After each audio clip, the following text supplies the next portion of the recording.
So 14 number কি কৈছে find the sum of the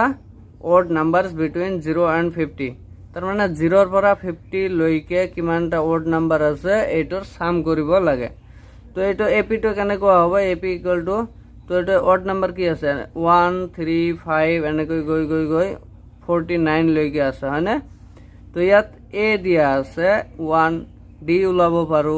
D টো ওলাব পাৰো 3 এৰ পৰা 1 বাদ দিয়া তো এটো D টো কিমান 2 লাস্ট টার্ম তো দিয়া আছে an is equal to কিমান 49 দিয়া আছে n তো দিয়া নাই নহয় কিমানটা টার্ম আছে এটো দিয়া নাই n তো উলাইলাম তার পিছত সাম করিম হইছে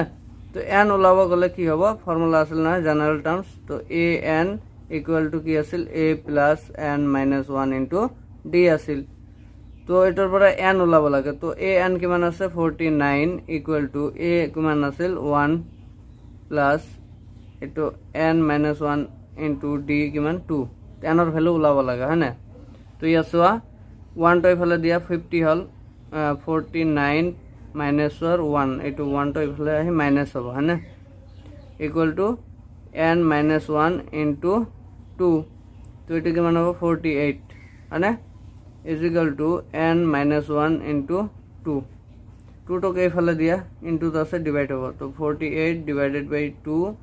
equal to n minus 1 तो ये कटाकटी करिले 24 होगा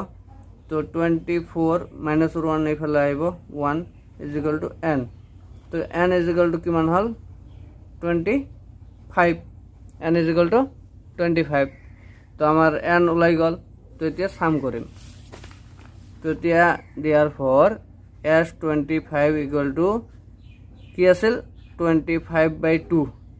n by 2 মানে 25 by 2 into first term দিয়া আছে last term দিয়া আছে first term হল 1 last term হইছে 49 আচ্ছা তো এটা 25 by 2 into এটো কিমান হবে 50 হবে 2 1 যা 2 এটো কটাকটি কৰিলে 2 25 যা 50 তো 25 into 25 কিমান হবে 625 হবো এটো আমার आंसर नेक्स्ट